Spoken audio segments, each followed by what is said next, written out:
දැන් 3 දෙනෙක් ඉන්නවනේ. අර පැත්තේදී පව් නේද? පව් තමයි. අපි ගෙන්න ගමුද? තප්පරයක් දෙන්න වෙන්න පුළුවන්ද මේ පැත්තට? ආ?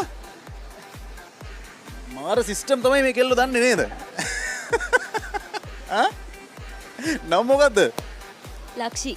ලක්ෂි. දැන් කොහොමද මේ මේසේ යටින් රිංගලා ගෙදරදිත් ඔහම කරනවද? ඔව් කරනවා. හොඳයි අර ආරේ ගුණ නෑරේ වගේ තමයි නේද?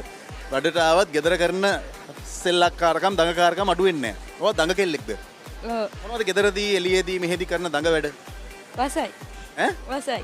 වසයි. කාටද වැඩියම වස? අම්මටයි තාත්තටයි ඔක්කොටම වසයි. හැමෝටම සරයි. ඉතින් අම්මටයි තාත්තටයි වස වෙලා හරියනවා දුව. එයාලා අවුලක් නැහැ. ඒක තමයි අවුලක් නැති එක තමයි අවුල. හොඳට දෙකක් දුන්නා නම් පොඩි කාලේම ඔය දඟ වැඩ ඔක්කොම නවතිනව නේද? සද්ද නැහැනේ.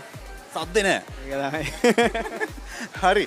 ඔයා මෙහෙදි කාටද බනින්නේ වැඩියෙන්ම? මෙයාට. ඇයි? මොන වගේ වෙලාවටද බනින්නේ? මොංගල විදිහට සින්දු කියනවා.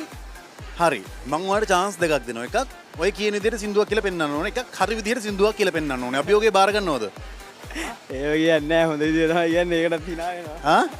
ඇත්තටම මෙයා නෑ බොරු බොරු. ඔරු ලස්සන සිං කරනවා. නෑ දෙකම කරනවා. හරි. මට දෙකම කරලා පෙන්වන්න ඕනේ. හාද? හරිද? මුලින්ම අර අවුල් විදිහට සිං කරලා පෙන්වන්න.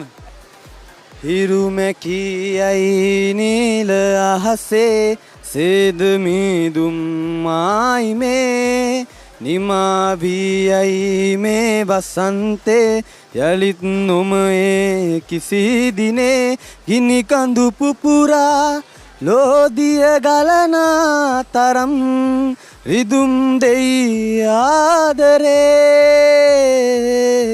නිතුසලා හමු වෙලා සුසුමකින් වෙන්නුනා